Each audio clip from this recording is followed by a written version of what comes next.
This morning I want to share with you in a continuum of our theme this year. We started off sort of the mid of January with Awake, O You Sleeper, and we've been talking about different portions of that. And I'm going to continue on that. And this title for this morning, I want to say, Awake at the Sound of the Trumpet. Amen. Awake at the sound of the trumpet. Things are happening in this world. Things are happening on the world stage. Things are happening in nature that we can see the fulfillment of the words of Christ. In Matthew 24 it says, there will be wars and rumors of wars. There will be pestilence. They will hate you and they will kill you.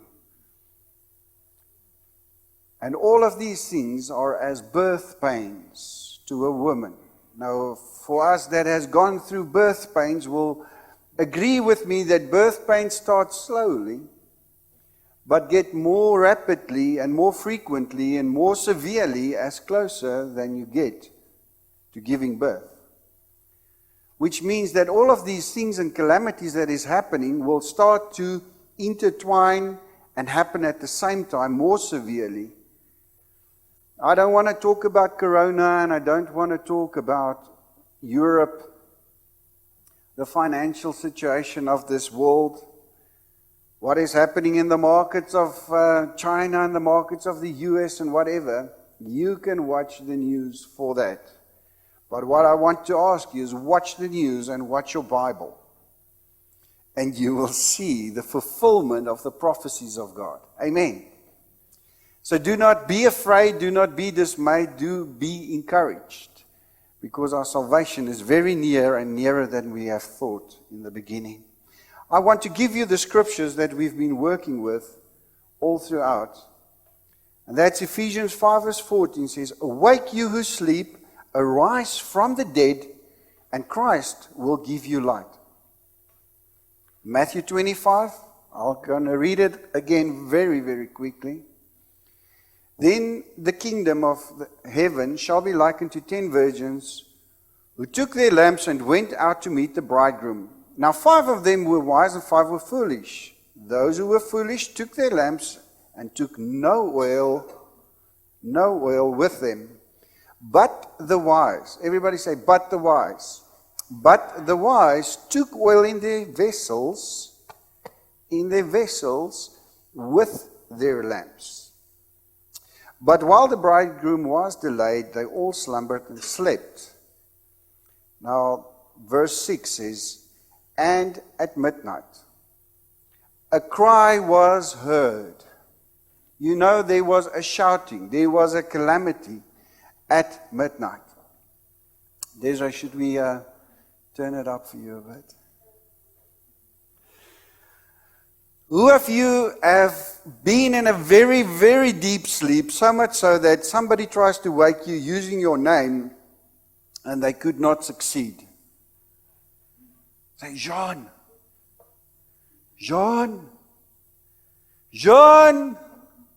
Okay, brace your ears. Jean. And only when the intensity gets there, you start to get from that deep, deep, deep sleep and you hear your name. You see, sometimes not one shout, sometimes several shouts, sometimes the volume and how strong that shout is will only pull you from that sleep. He says, and at midnight, a cry was heard. This was not softly speaking. This was loud. This was urgent. Behold, the bridegroom is coming. Go out to meet him. You see, with that cry, with that announcement, there is a commandment. It says, go out. And I want to speak chronologically of what is happening in this day, in this stage where we are at right now. First step is a cry was heard. Second command, go out to meet him. Then all those virgins who arose and trimmed their lamps. And the foolish said to the wise, give us some of your oil, for our lamps are going out. But the wise answered, saying, No, lest there should not be enough for us and you. But go, rather to those who sell and buy for yourself. And while they went to buy, the bridegroom came, and those who were ready went in with him to the wedding, and the door was shut. Afterwards the other virgins came also, saying, Lord, Lord, open to us. But he answered, saying, Assuredly, I say to you, I do not know you. Watch therefore, for you know neither the day nor the hour in which the Son of Man is coming.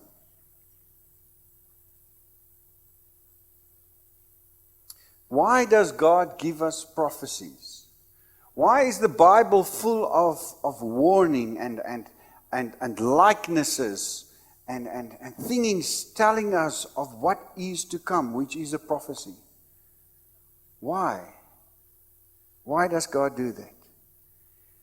I think, number one, because He loves us. I think because He cares for us. Because He wants to give us a competitive advantage. He wants to pre-warn us so that we can be in a state of readiness. Amen? Because He loves us.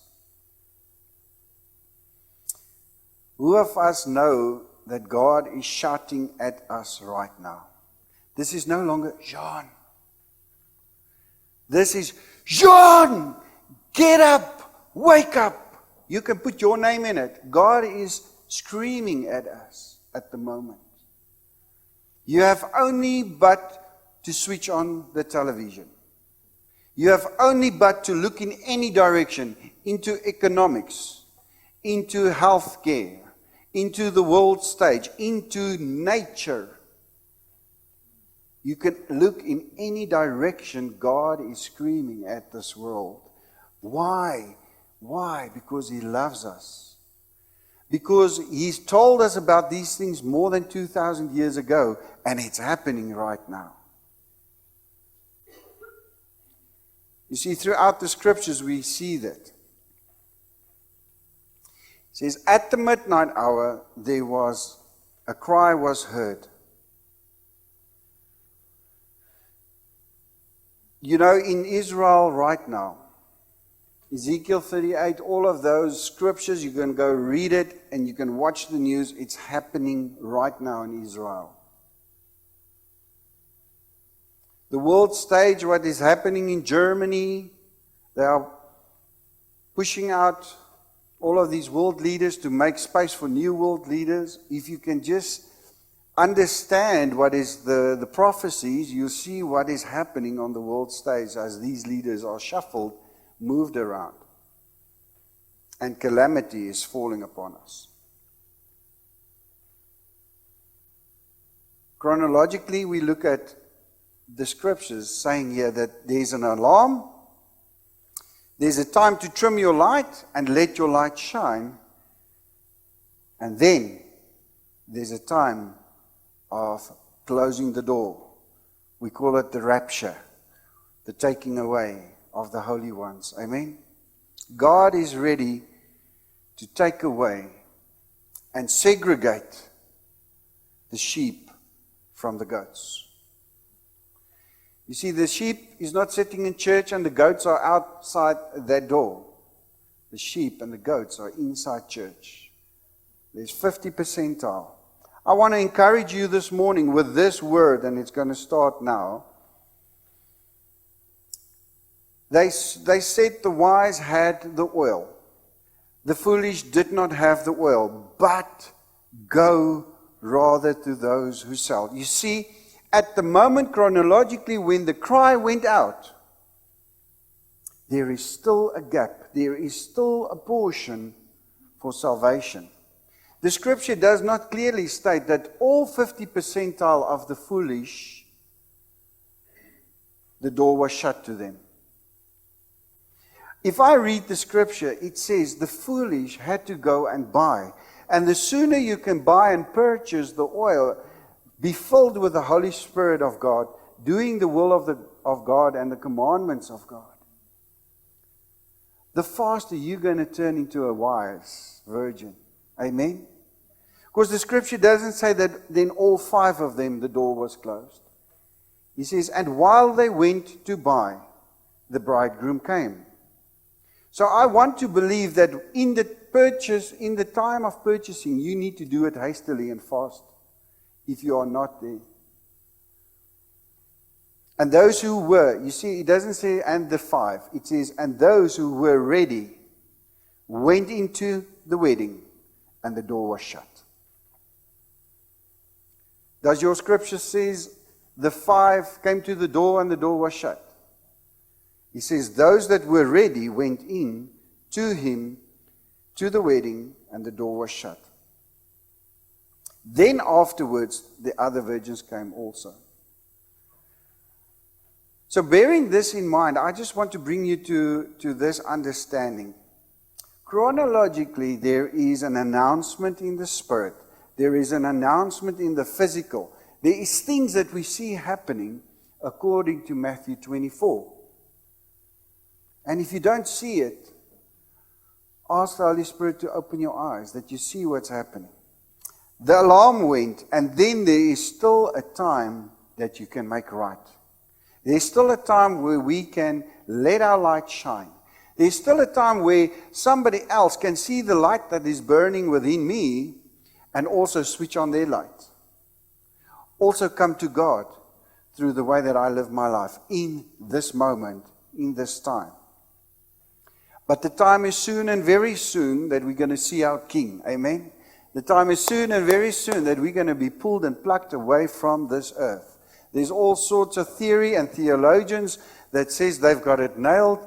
I just want to tell you, be ready, be ready, be ready, be ready. It can be any moment right now. We will be whisked away. This morning I want to draw our attention to Joel, and especially Joel 2 and 3. And in Joel 2 we see that Israel has sinned. We know that this world is currently living in sin. We know that like in the days of Sodom and Gomorrah, we are living in exactly the same perils in the same day. Even worse. Even worse. If you look at I wish I had the time to talk to you what is happening in the higher levels of what we don't see. We talk about the Illuminati. We are talking about the rulers and the leaders of this world that is setting the world stage to defy God. Let me give you one. One thing of the Illuminati is that we are too many. We are currently 5 billion on this earth. If we should have another session of babies, let's say another generation or maybe 2, we're going to 9 billion, 11 billion if we should increase. We are currently 7 billion. Illuminati's call is that we should be 500 million. A fraction of 7 billion. Therefore, it is not confusing that we see things like Corona and all of these things in the world stage right now. Let me not get into the depths of that. Just believe me, we have sinned and we are still sinning against God. In Joel 2, Israel has sinned. Doesn't say what, but they've sinned against God. Joel 2 verse 1 says, blow the trumpet in Zion. Sound the alarm. Does it sound like Matthew 25 verse 6? And at midnight hour there was a loud cry. He says to me, he says to you, you go, you blow the trumpet in Zion and sound the alarm in my holy mountain. Let all the inhabitants of the land tremble, for the day of the Lord is coming. Isn't that sounding like the alarm that has been sounding for 2,000 years now? The day of the Lord is coming. For it is at hand. So how does the day of the Lord look like? You see, Joel actually explains this to us in the next verses. How does it look like? He says, a day of darkness and gloominess, a day of clouds and thick darkness. Like the morning clouds spread over the mountains.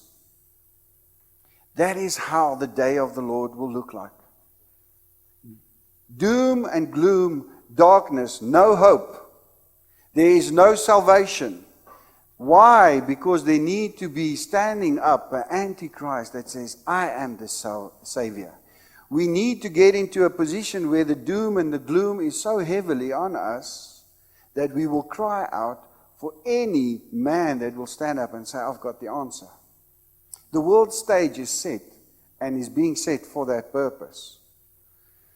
But God. Amen. Amen. But God. You see, at that same time, that's why I say, be ready with your lamp.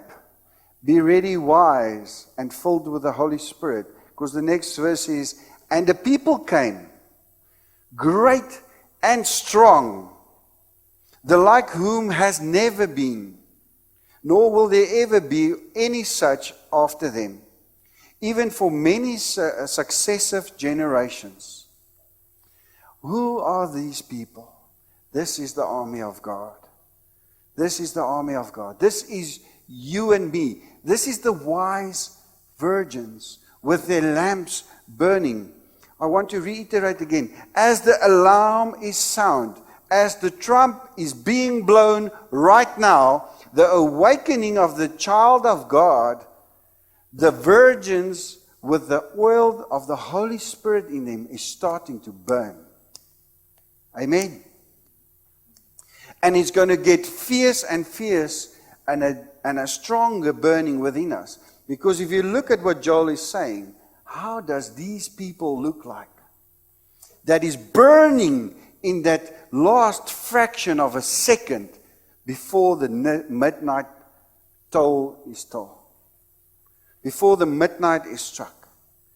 The end of days. How do they look like? Verse 3 says, a fire devours before them, and behind them a flame burns. It's all around. The land is like the Garden of Eden before them. What does that tell me? That army that is filled with the fire of the Holy Spirit that is burning, and God Himself is burning in front and burning from the behind. It looks to you that the land in front of you is like Eden. I want to declare this morning that the child of God that is on fire for God, you will lack nothing in this end time. There was no lack. There was zero negativity in the Garden of Eden. There was never not enough. For we serve the God of plenty. Amen. If you need to speak into the life of somebody, God will provide the time. I just had it on Friday. You know what happened on Friday with me?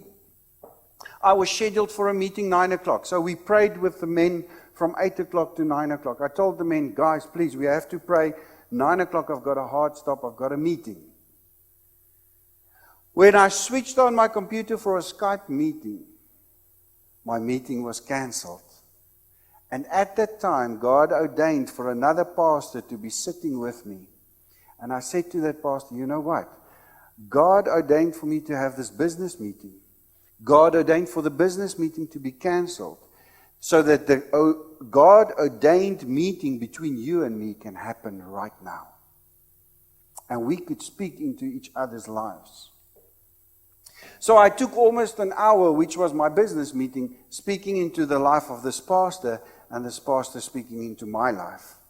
So I want to say to you, the land is like the Garden of Eden before them. If you don't have time, God will make the time. If you don't have provision, God will make the provision. If God says, get in your car, go to Cape Town, I've got a mission for you, the provision will be there for you to go to Cape Town. Do you believe it this morning?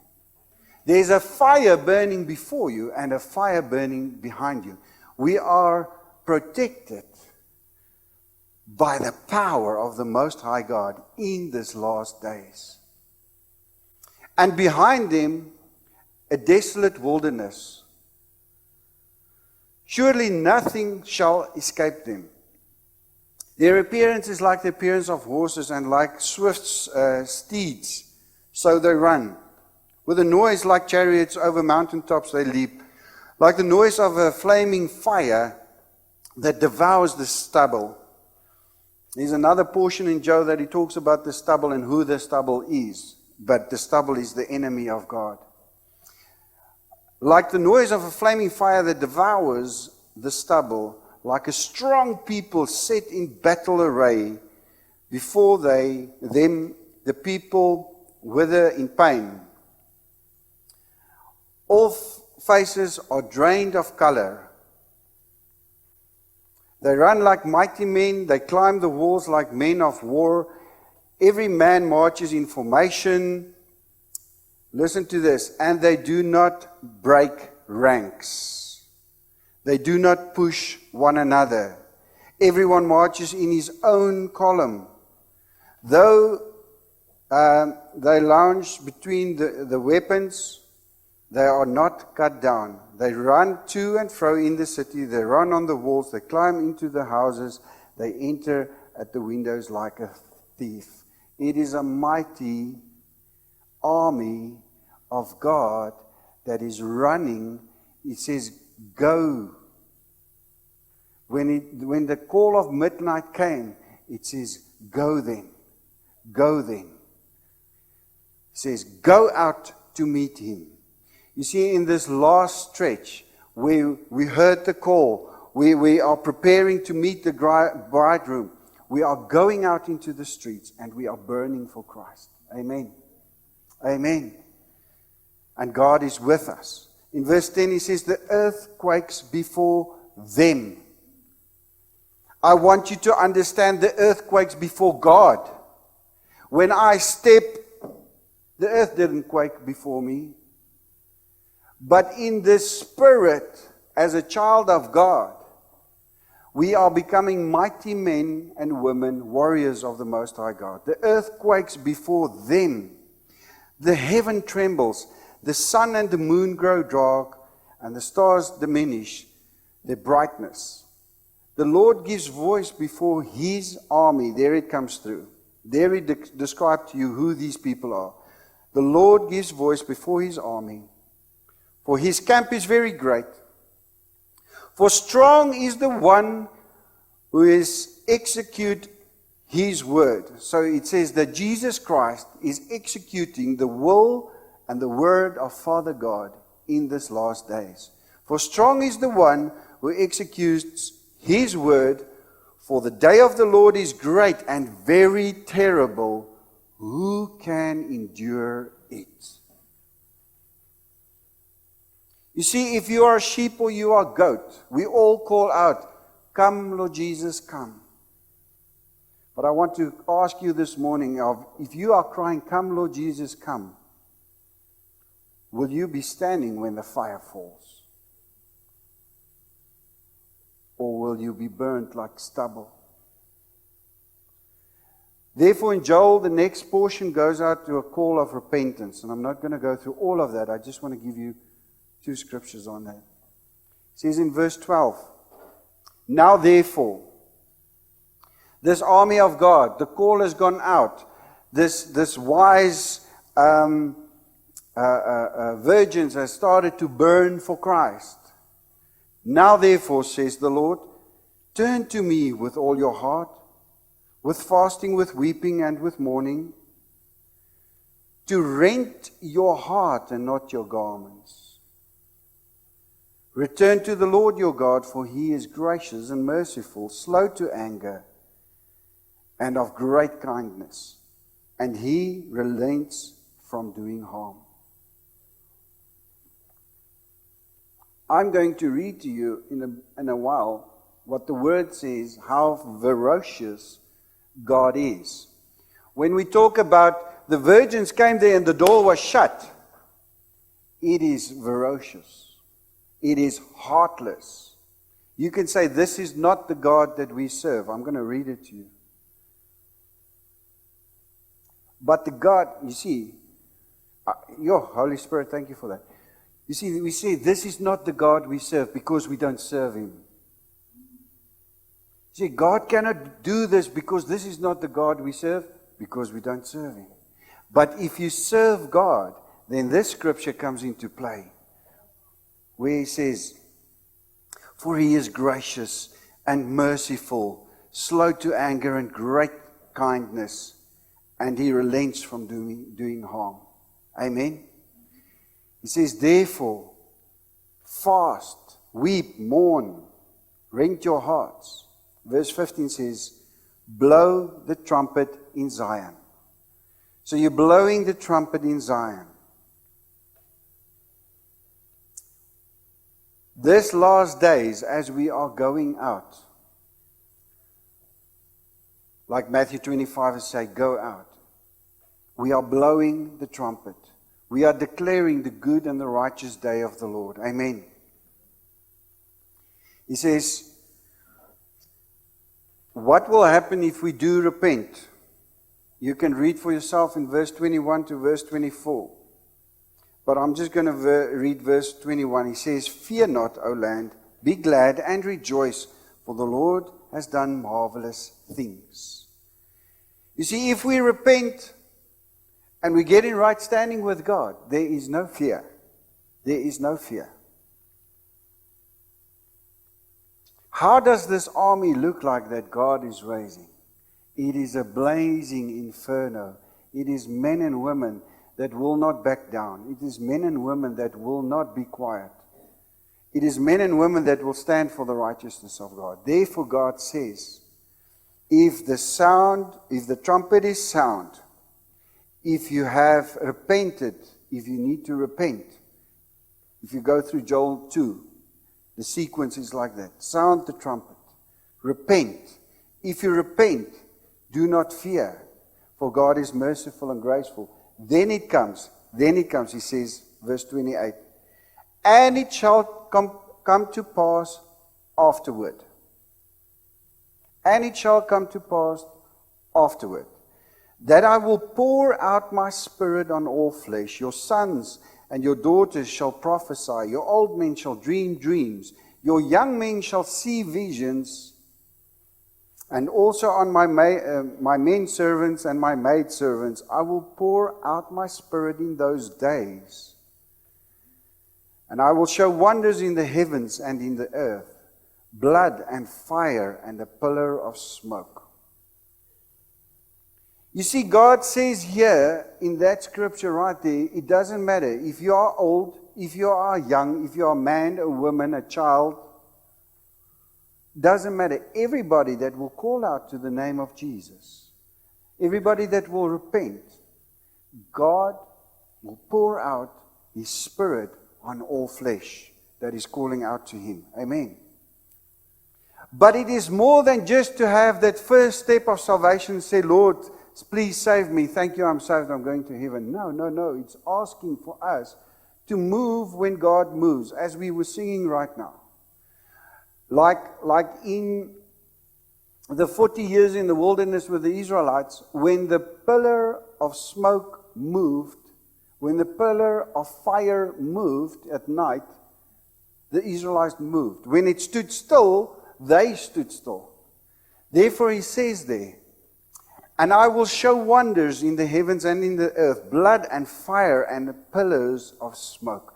I want to declare that our spiritual eyes are going to open such with the outpouring of the Holy Spirit, that you will exactly know what God is telling you to do at an exact moment. And when God says move, we move. And when God says stand still at this brother, testify to this sister, pray for this child, we do that and we stand still. Amen. Amen. It says there, the sun shall be turned into darkness and the moon into blood before the coming of the great and awesome day of the Lord. Now this is in Joel. You can read this as well everywhere in the Bible. The description of how the day of the Lord will look like when the sun goes dark, the moon turns to blood. It will be a terrifying day, which we call the day of the Lord. But for the child of God, we'll look into this calamity. We will look onto Corona and all of these things that is happening, economics, and we will see the Garden of Eden. Amen? Amen.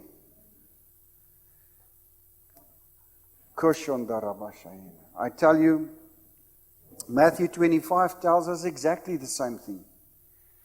Matthew 25, verse 29, 31. Yeah, you can switch off in the back there, it's fine. Did you switch off? Matthew 24, that's just before 25, talking about the virgins. Matthew 24, 29 to 31. Immediately after the tribulation of those days. My Bible says after. I don't know if your Bible says during or your Bible says before. My Bible says, Jesus said, immediately after the tribulation of those days, the sun will be darkened and the moon will not give its light. The stars will fall from heaven. This is Jesus talking. And the powers of heaven will be shaken. Then the sign of the Son of Man will appear in heaven, and then all the tribes of the earth will mourn. Why will they mourn? Why will they mourn? Can I state to you why they will mourn? Because of you and me, because of our testimony. We are now burning that fire. We are now burning that light. We are telling them what is going to happen at the end of days, and that God is going to have His day. And when that day happens, and they see with their own eyes the fulfillment of the testimonies of the sons and daughters of God, they will mourn. He says, then the sign of the Son of Man will appear in heaven, and then all the tribes of the earth will mourn. He did not say nations. It says all the tribes. You see, when it comes down to countries and nations and then nationalities, and when it comes to tribes, it's a very small unit of people. And every clan, every tribe will see Christ. Every person. And they will see the Son of Man coming on the clouds of heaven, and the power and great glory. And He will send His angels with great sound of a trumpet. And they will gather together His elect from the four winds, from one end of the heaven to the other. I want to bring to your attention, my Bible says, immediately after the tribulation of those days. Amen. And He will gather His elect from the four winds and from one end of heaven to the other. And it shall come to pass. I'm carrying on in Joel. I just brought in Matthew 24 here to bring to you. Joel was talking about the sun that will darken, blood and fire and pillar of smoke, the moon that will turn into blood. Jesus Himself said the same thing. Now Joel continues talking. He says in verse 32, and it shall come to pass that whoever calls on the name of the Lord shall be saved. I stated to you again that the call goes out at midnight hour. There's wise and foolish virgins. Even the foolish virgins has got a chance right now to be filled with the fire of God, to be filled with the Spirit of God, to be burning before the door is closed. He says, and it shall come to pass that whoever calls on the name of the Lord shall be saved. For in Mount Zion and in Jerusalem there shall be deliverance. And the Lord has said, among the remnant whom the Lord calls. So what must we do? What must we do? And that answer is given to us in Joel 3. The answer is given to us in Matthew 25. Joel 3 verse 9 tells us, proclaim this amongst the nations. Proclaim this amongst the tribes. Proclaim this amongst the clans. Proclaim this amongst your neighbor. Proclaim this amongst your families. Proclaim this amongst your loved ones, your children. Prepare for war. It says there, prepare for war. Wake up the mighty men. Let all the men of war draw near and let them come. Let them come up. There is work to be done in this midnight hour. Verse 10 tells us there exactly, beat your plowshare into swords and your pruning hooks into spears. Prepare for war. You see, I'm fully convinced that there was a time to sow, there's a time to reap, there's a time to harvest, but there's a time for war. There's a time for war. And the way that we minister over pulpits, the way that we minister in the grocery shops, the way that we minister there by, I don't know, Tiger Wheel and Tire, whatever you want to call it, the way that you minister on a daily basis is going to change from sowing and reaping to making war. Because Matthew 24 tells me they're going to hate us and they're going to kill us because what we are standing for. We are standing for truth and the truth of Almighty God. Amen? Joel says, do not fear, because the land before you is like Eden.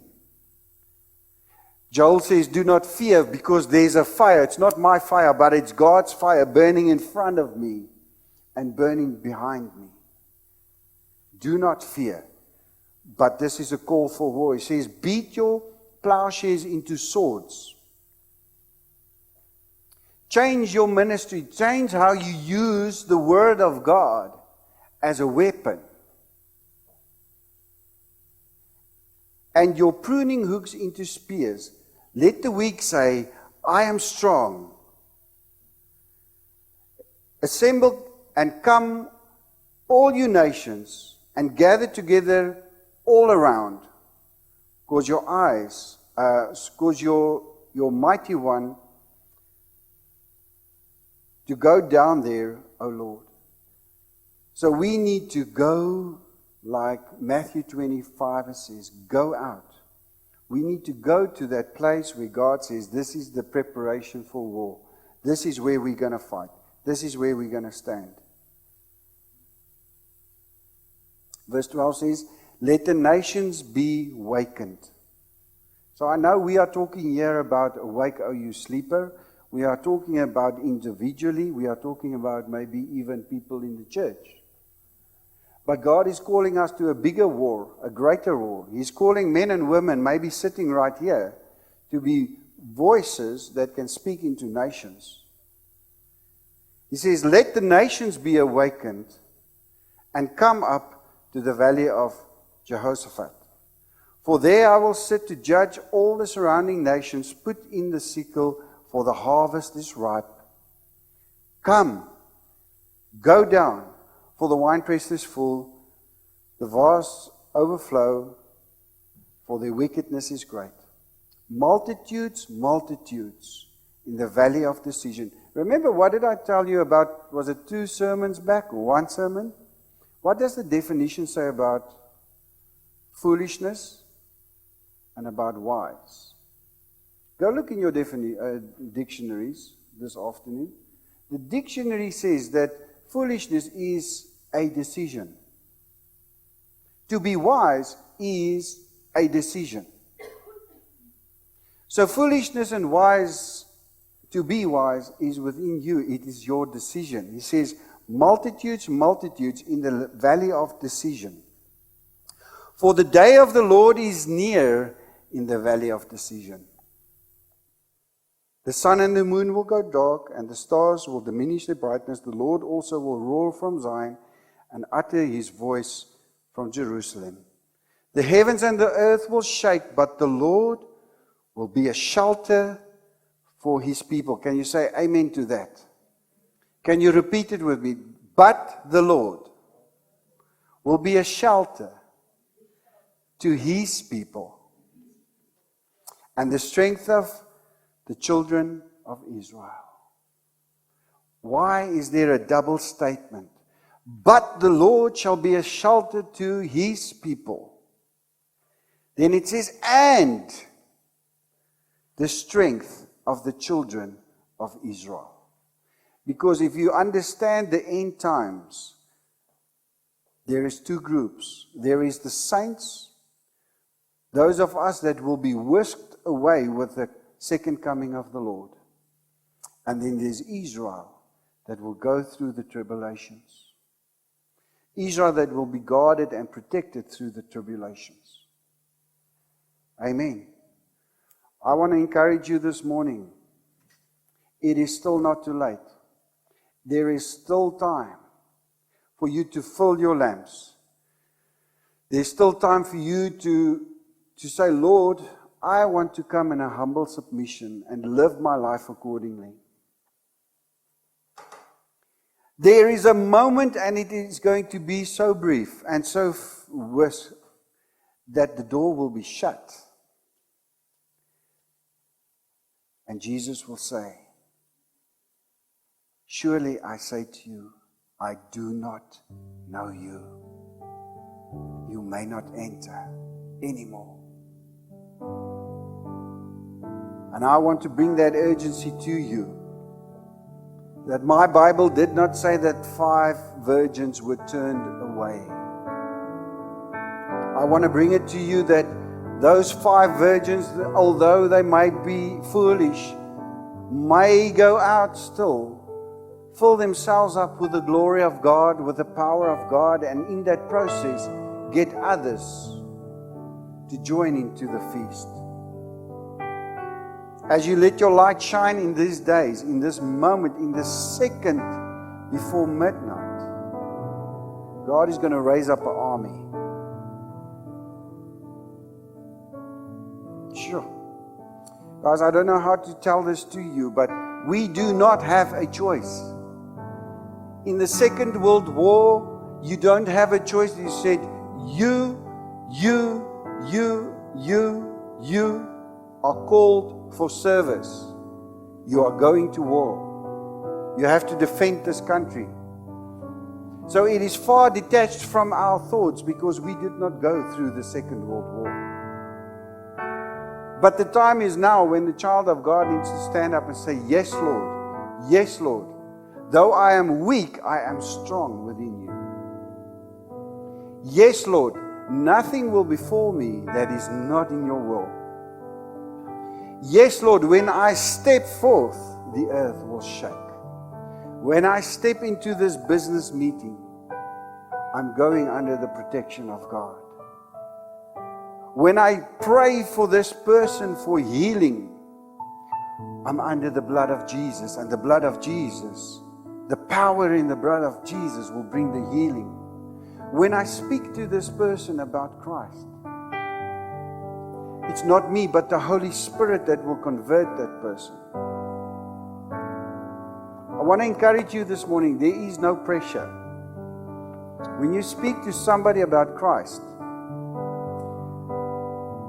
you do not in that moment have to bring them to salvation. Maybe you do. Maybe you convince them through the Holy Spirit. The Holy Spirit convinced them in that moment to salvation. But when you speak to somebody about Christ, you are sowing seeds. You are allowing that you sow and another reap. You sow and another water. Maybe somebody else has sown and then you come and water. Maybe somebody else has sown and you come and reap. But we have to be speaking the truth of God, giving the love of Christ to a lost world. And nothing is in vain, because even those that will not adhere and will not listen, in the day of the Lord, there will be mourning because of your testimony, because of your seed that has fallen in their hearts. When they see Christ coming on clouds of glory, not in a good manner. I said I will read it to you. Maybe I will do it next Sunday. But you should see what is the wrath of God. Go read in Joel. Go read in Joel, and you'll see how the wrath of God looks like. So when they see Christ, and they don't see the timid Lamb of God, but they see the roaring lion, all the word, all the testimony, everything that has gone from your lips, that has fallen in your heart, will come to mind. But the door will be shut. Please, my brother and my sister, let us not let our children go astray. Let us not, our old people, mothers and fathers, go astray. Let us pray for our families. Let us pray for the people that is not sitting here this morning. Let us pray for people in our community. Let us pray for people at the work. Your worst enemy in your business, pray for them. Pray for the government. Pray for this country. We need to put in the time. We need to sharpen that sword in the name of Jesus. Amen. I want to ask you this morning, if you feel like I feel, like you want to stand up in warfare, stand with me this morning. We're going to seal ourselves under the blood of Jesus. Amen. Amen. You want to stand with me this morning? Hallelujah, hallelujah, hallelujah. Lord, we thank you for your word. We thank you, Lord, that within this last minute, in this last second, that when the cry goes out, when we see this birth pains, Lord, when we see all the calamity on this world, Lord, we know that the trumpet is sounding. And Lord, we are saying, yes, Lord, we are standing up to the challenge. Lord, we are rising to this occasion because we know greater is He that is in me than he that is in the world. And we know, Lord, that you protect us, you guide us, you provide for us. And we have to fear nothing. I pray, Holy Spirit, Spirit of God, right now come and not only ignite within us, but burn in us, Lord, with a ferociousness. Burn in us, Lord, with a passion and a desire, Lord, not to see anybody go lost in these days. But let us turn them, Lord, to repentance to you, that they may see your glory and may experience your mercy, your loving kindness, that they may experience the love of Christ and not the wrath of God. In Jesus' holy name, Lord. Holy Spirit, I pray that you will release in every man, woman, and child an opportunity, Lord, to witness for your name. An opportunity, Lord, to stand in ministry, in the call that you have placed on their hearts. I seal them all. I seal us all under the precious blood of Jesus. In Jesus' name we say, amen. Amen. Amen. Hallelujah.